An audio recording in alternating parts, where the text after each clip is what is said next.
Gentili signore e signori in collegamento, scrittori, associazioni, ospiti, volontari delle Stelle in Tasca, rivolgo un grato e cordiale saluto per la loro gentile partecipazione.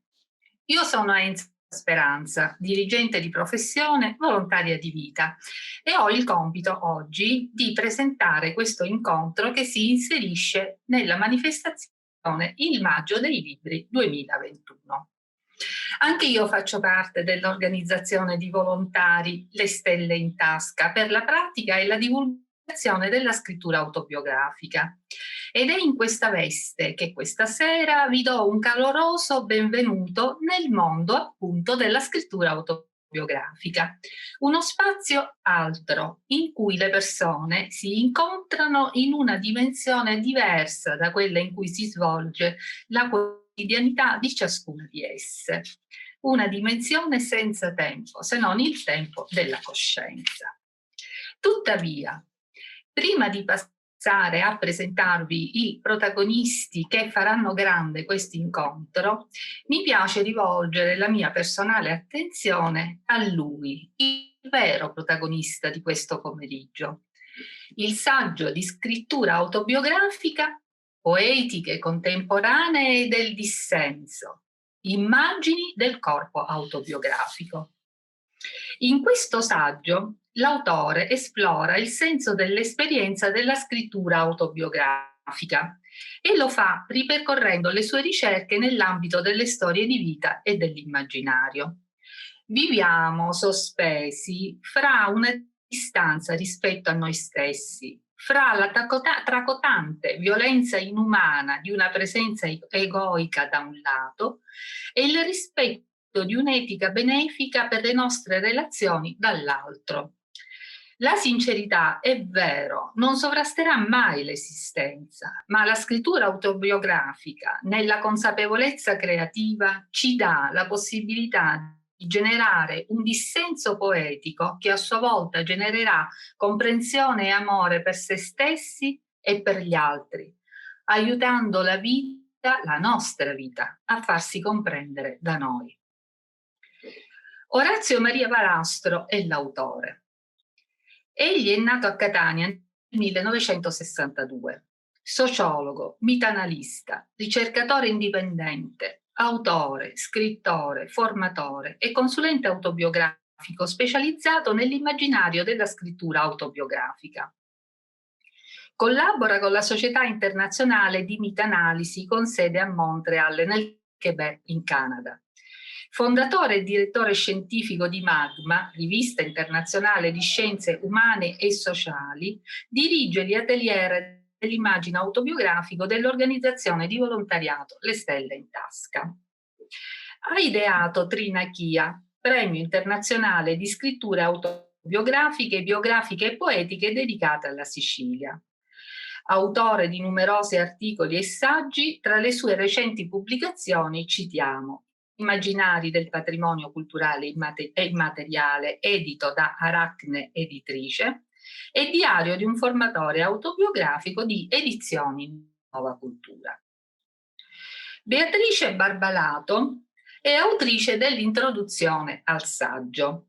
È già professore dell'Università Catholique de Louvain in Belgio, è autrice di libri e saggi sulle arti visive e sulla genesi di opere drammaturgiche contemporanee, dirige la rivista Mnemosyne e la costruzione del senso ed è presidente dell'Osservatorio Scientifico della Memoria Autobiografica, scritta, orale e iconografica. È stata coordinatrice internazionale del progetto europeo Mediapolis e ha collaborato a diversi progetti dell'Unione Europea nel campo dell'archiviazione dei beni culturali. Hervé Fischer è autore della prefazione al saggio, autore di libri e saggi sull'arte sociologica e sulla mitanalisi, è fondatore e presidente della Società Internazionale di Mitanalisi con sede a Montreal, in Québec, nel Canada. Direttore dell'Osservatorio Internazionale del Digitale all'Università di Québec. È stato un allievo dell'École Normale Supérieure di Parigi. Ha insegnato per numerosi anni sociologia della cultura e della comunicazione alla Sorbona. Stavo dicendo che questo aver perseguito nel corso del tempo, direi nel corso quasi di 2 millenni, l'idea che l'uomo deve perseguire il conosci se stesso e ha fatto ignorare che l'uomo deve curare se stesso in primo luogo, come molti filosofi dell'antichità, soprattutto gli stoici, avevano professato, ha portato poi anche nella nostra contemporaneità, e posso dire con Freud in fondo vuole indagare l'inconscio come se l'inconscio fosse rivelatore di una verità che appartiene all'uomo. E verso Freud oggi ci sono appunto molte critiche, e direi che la frase che si può evocare a questo proposito, l'inconscio non è che la memoria caduta nell'oblio. Noi abbiamo molte esperienze, queste esperienze sono cadute nell'oblio, e quindi non è che dobbiamo conoscere un'incognita che fa parte della nostra persona, dobbiamo solo recuperare quella parte di memoria che appunto è stata dimenticata. In questa introduzione, ed è sempre sullo stesso filo logico,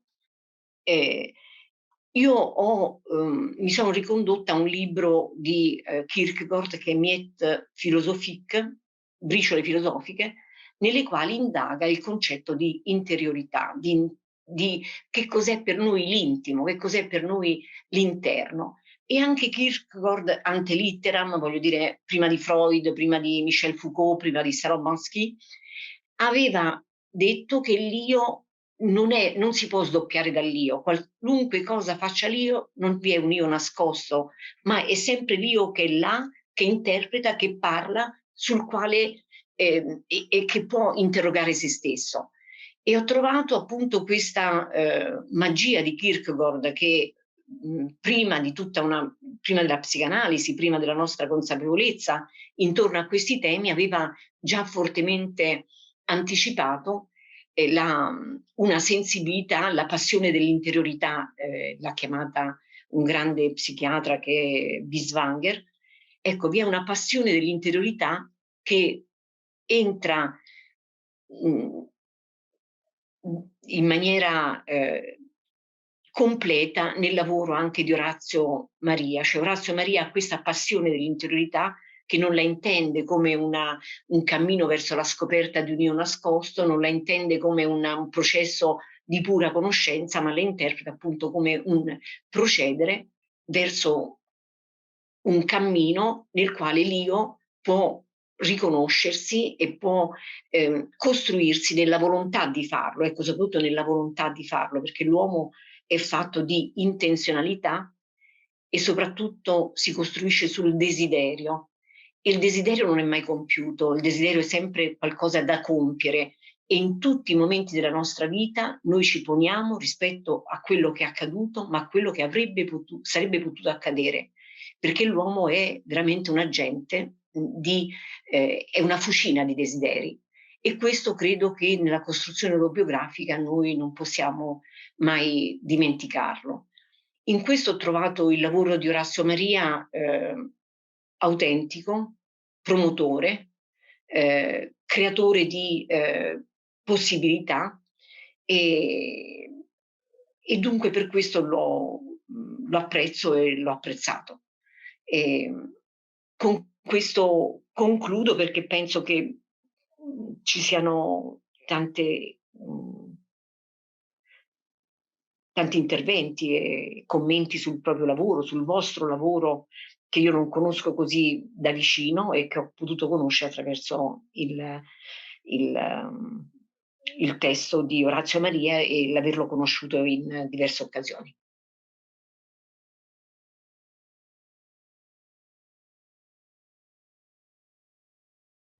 Merci Horacio, merci, bonjour de Montréal.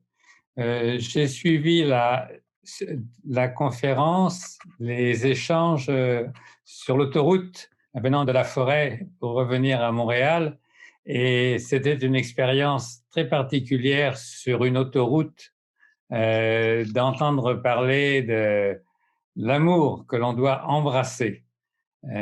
Les conducteurs de voitures ne sont pas dans cet esprit nécessairement. Je voudrais j'ai compris beaucoup ce qui s'est dit en italien et je vous demande pardon de ne pas pouvoir m'exprimer en italien. Et je vais parler lentement pour faciliter la compréhension et que peut-être Horacio puisse synthétiser quelques idées en sous-titres. Pour moi, le génie d'Horacio, Maria Valastro, c'est d'avoir pensé que l'écriture peut être thérapeutique et d'avoir dans l'idée que nous avons de la psychanalyse remplacé la parole du patient par l'écriture, l'auto-écriture biographique. C'est une innovation très importante qui nous rapprocherait plus de Lacan que de Freud, puisque Lacan pensait que ce qu'il appelle l'inconscient est au niveau du langage et non pas dans la profondeur ténébreuse de la cave psychique. Donc, nous sommes au niveau du langage avec Lacan et l'idée de Horacio, c'est de passer du langage à l'écriture. Maintenant, cette écriture autobiographique me paraît présenter beaucoup d'avantages par rapport à la thérapie psychanalytique, freudienne ou lacanienne. Car en écrivant soi-même sa biographie, on choisit les mots, on choisit les images que portent ces mots, on choisit une syntaxe, on choisit une structure de l'imaginaire. Et le choix que l'on apporte à chaque mot pour évoquer la mémoire biographique est une décision, une sélection qui ne va pas seulement répéter le passé, mais qui va nécessairement créer un nouveau récit. Ce n'est plus la mémoire seulement qui s'exprime, c'est la création d'un récit nouveau qui peut être rédempteur. En choisissant les mots, les images, on réécrit sa vie. On la réécrit avec un soin narcissique, mais aussi l'idée de communiquer cette écriture non seulement à un psychanalyste, mais à une audience beaucoup plus large. Cette réécriture, parce qu'elle est créatrice, renouvelle la mémoire biographique, la réinvente et projette une nouvelle vie qui est à moitié celle qu'on a vécue et à moitié celle qu'on aurait voulu vivre. Et ce choix est créatif, il est esthétique, il est dans une pensée lente, celle de l'artisanat de l'écriture. Ce qui veut dire que en choisissant d'esthétiser sa vie avec le langage écrit, on s'oriente vers une nouvelle approche de soi-même et du monde.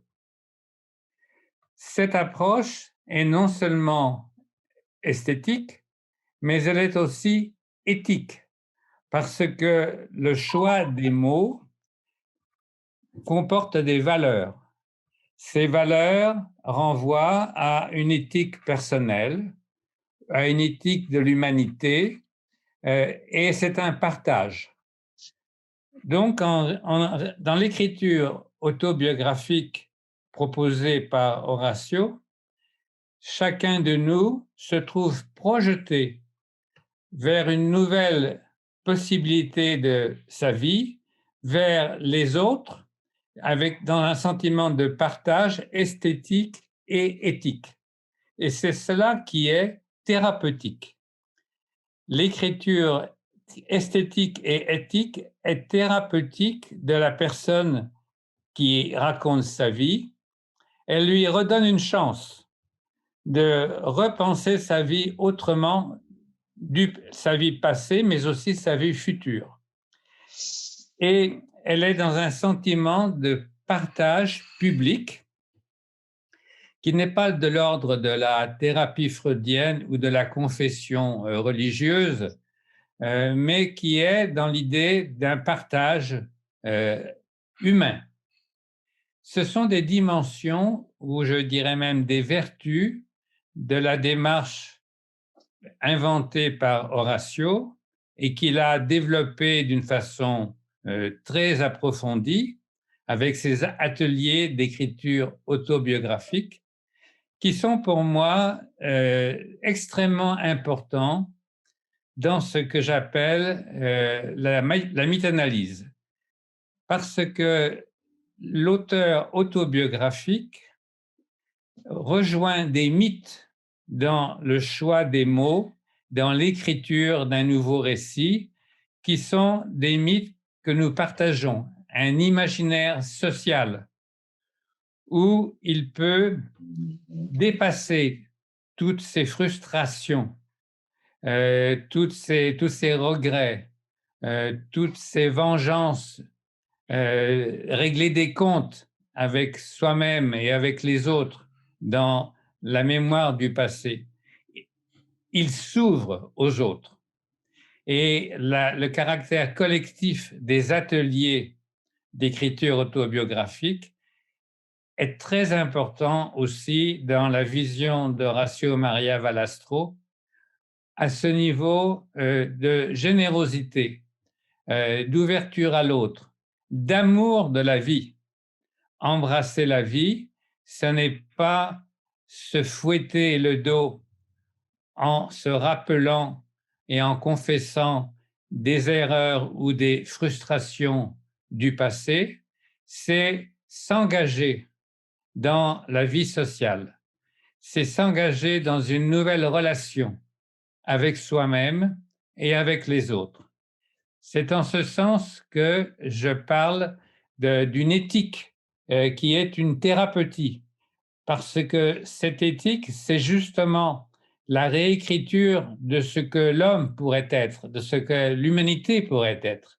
Voilà, ce sont quelques idées fondamentales que je voulais synthétiser et qui sont pour moi la singularité de la démarche d'Orazio Maria Valastro.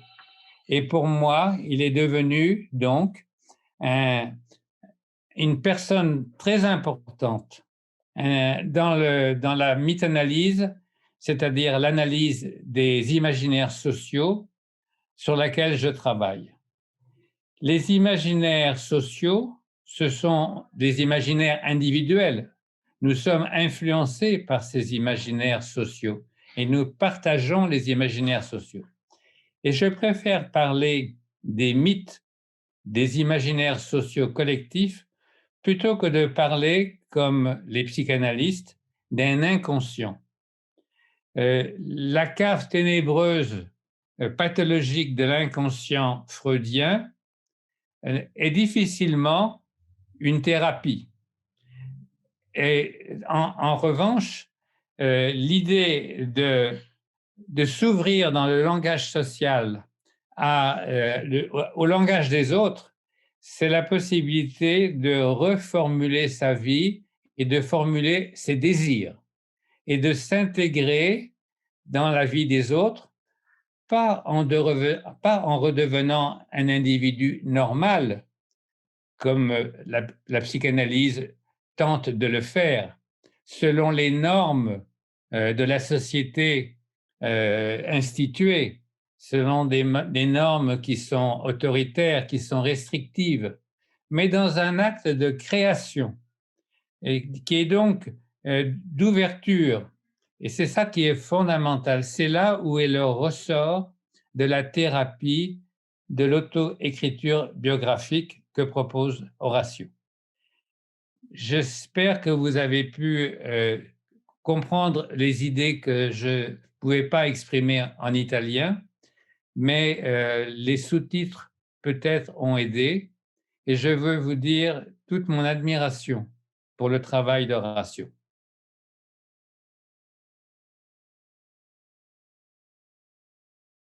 Vi ringrazio tutte e tutti voi per l'attenzione dedicata al volume intitolato Poetiche contemporanee del dissenso, immaginari del corpo autobiografico. Pubblicazione edita da Aracne Editrice. E ringrazio in modo particolare Hervé Fischer per la sua prefazione e Beatrice Barbalato per la sua introduzione al volume. Poche parole per introdurre e definire il tema fondante di questa pubblicazione. Abbracciare la vita con amore, e cioè abbracciare poeticamente una nuova presenza al mondo attraverso la scrittura autobiografica, e scrivere con il cuore per aiutare la vita a farsi comprendere ed amare. Abbiamo ascoltato Hervé Fischer, che con le sue parole ci avvia alla comprensione di questo tema che è preminente nel libro. Noi ci siamo incontrati, io ed Hervé Fischer, rispetto a un percorso comune di ricerche, di impegno culturale e sociale, ma partendo da due approcci diversi. Il suo, quello dell'arte sociologica e della filosofia, che ci interroga sulla coscienza planetaria e su un'etica planetaria fondata sui diritti umani fondamentali, e il mio approccio che ci interroga sulle singole donne e uomini di oggi che scrivono la loro storia di vita e dove lo spazio estetico è parte pregnante dell'etica. Condividiamo uno sguardo orientato verso il futuro e vicino a ciò che può esistere e realizzarsi nel respiro della vita creativa, ed è per questo che invitiamo a scoprire nella scrittura una presenza poetica che diverge dai luoghi comuni della vita, del linguaggio ordinario e dalle loro violenze. E inoltre condividiamo uno sguardo verso la scrittura come spazio estetico, dove necessariamente si immagina, si pensa, si intuisce un'etica collettiva umana che emerge dalla scrittura di ogni autrice e autore autobiografo e dalla loro partecipazione ai valori benefici o dal loro rendersi indipendenti da valori nocivi per la nostra relazione con noi stessi, gli altri e il mondo. E quello con Beatrice Barbalato è stato un altro incontro determinante per questo libro, per me stesso. È stato inoltre proprio in un recente simposio internazionale da lei realizzato e diretto che questa partecipazione mi aveva portato a riflettere e mettere in prospettiva l'esperienza del premio Trinachia, pensando alla scrittura come una creazione, come una seconda nascita e quindi come un altro se stesso, un corpo autobiografico in cerca di nutrimento. Ed è qui che nasce l'idea che viene sviluppata anche all'interno di questo volume sull'inattualità del genere autobiografico, e cioè di quella immagine di individui che sperimentano un'interiorità che sembra rimanere chiusa in se stessa, una profondità delimitata dentro questo confine interiore, disincantate rispetto a quella comunità di destino con la quale condividere sentimenti e valori. E dentro questa crisi della soggettività moderna, le scritture della fame, perché in definitiva si tratta di autrici e autori che scrivono e sono in cerca di un riconoscimento. Ecco, queste scritture della fame che cercano di nutrirsi attraverso ricordi, evocazioni, di esperienze, di sentimenti, di affetti, e in questo modo cercano di reincantare questa nuova presenza a se stessi e agli altri. Cercano di essere riconosciuti e riconoscere, di far riconoscere se stessi e ritrovarsi in uno spazio estetico nel quale il tempo della vita e il tempo della riflessione meditata sono legati in un tutt'uno nell'atto di raccontarsi e di raccontare. Il volume si presenta suddiviso in 3 parti. La prima è intitolata Abbracciare la vita con amore e con altri 3 capitoli che la compongono. La seconda parte è intitolata L'ascolto sensibile di sé e dell'altro, e anch'essa è composta da altri 3 capitoli. E l'ultima parte del volume è intitolata Meta-analisi del corpo autobiografico e si sviluppa su 4 capitoli. Nella prima parte, Abbracciare la vita con amore,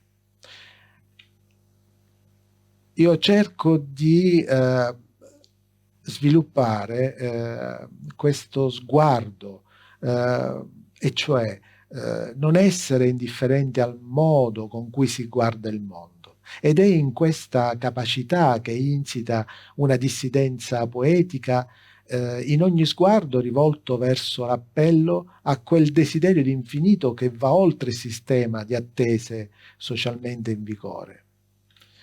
Nella seconda parte, l'ascolto sensibile di sé e dell'altro, si delinea l'idea della creazione estetica come una nuova presenza sensibile, riluttante ad accettare la crudeltà del mondo e che si manifesta con forme di scrittura capaci di rappresentare la nostra vulnerabilità come una ricchezza, capaci di trasformarla in un processo narrativo che implica tensione, riflessione e immaginazione, e come forme di resistenza contrastano la depoetizzazione di un mondo asservito alle leggi del mercato, all'idea della ricerca di un piacere personale fine a se stesso.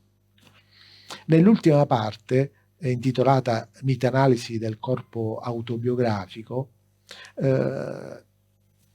vi è un'attenta analisi all'esperienza che si è fatta insieme all'ODV Le Stelle in Tasca con il premio internazionale Trinachia, premio di scritture autobiografiche, biografiche e poetiche dedicate alla Sicilia. E qui Trinachia è quella capacità di raccontare, di fabulare un corpo a corpo con l'insularità. In questa profonda crisi della soggettività moderna, dove gli individui sono in fuga dal mondo e in cerca di un rifugio dalle sue crudeltà, rivolgono lo sguardo verso l'interiorità umana, forse anche nella presunzione dettata dalla nostra cultura di incentrare su di sé i valori di riferimento per la vita collettiva. Ma queste scritture sanno essere anche delle scritture del cuore, con difficoltà, lo ammetto, non voglio enfatizzare, ma è necessario esplorare anche questo aspetto della scrittura, che nutre e dà forma a dei corpi autobiografici, sollecitando e confrontandosi con l'informe che li rappresenta. È vero, con la scrittura ci si prende cura di se stessi, delle ferite irrisolte o rimarginate, con le gioie della vita e la serenità delle bellezza estetica, ma in una molteplicità di forme che coesistono, dall'immobilità esistenziale alla trasformazione, alla rinascita di un altro se stesso, narrando la fabulazione del nostro rapporto al mondo. Una fabulazione che tenta di colmare una distanza e un vuoto insita nella condizione delle donne e degli uomini di oggi, rivelando un'umanità in bilico tra prossimità e distanza, tra cultura materiale e spirituale. Ed ecco che nel sottotitolo del volume Immaginari del corpo autobiografico rimando le lettrici e lettori a questa cerca, a questa continua ricerca attraverso la scrittura di una forma mai definitiva, di uno sguardo contraddittorio rispetto alla nostra esperienza di vita, alla nostra storia di vita. E questa contraddizione è insita nella ricerca di conferme della propria identità, un'identità che si traduce nella ricerca del proprio potere, della capacità di resistere alla precarietà e alla fragilità sociale che viviamo in questo mondo di oggi. Questa contraddizione si evidenzia tra le soggettività in tensione, alle prese con valori individuali e collettivi, in cerca di scelte benefiche e portatrici di speranza per la nostra umanità comune. Ecco perché parlo di corpi autobiografici che sono sempre in bilico tra l'ego e il mondo che soffre, tra il bisogno di un amore egoista che mira alla realizzazione di sé e il desiderio di un amore e la vocazione dell'incontro che genera legami e riconoscenza reciproca. Ed ecco perché nell'esperienza della scrittura autobiografica contemporanea, l'esperienza che donne e uomini di oggi, scrivendo della propria storia di vita, ci raccontano un percorso, tracciano una nuova presenza poetica a se stessi e agli altri e al mondo. Ecco che in questa esperienza noi possiamo rilevare come non si tratta di un'esigenza di conquiste e vittorie rispetto a ciò che abbiamo vissuto o pensavamo di vivere, ma questa capacità di scrivere, di evocare, sollecita al tempo stesso un altro genere di coraggio. Ed è quel coraggio di approdare su rive inesplorate della nostra storia di vita. La scrittura come un respiro sensibile e in ascolto del ritmo della vita, in grado di accogliere l'inquietudine che ci sovrasta e coesistere con essa per andare oltre noi stessi, per andare incontro agli altri, al mondo e alla vita. È questo la cerca autobiografica che le scritture contemporanee ci mostrano. E questo è il percorso contraddittorio, difficile che ci mostrano, ed è in questa difficoltà che possiamo ritrovare nuovamente la capacità individuale e collettiva di abbracciare la vita nuovamente con amore.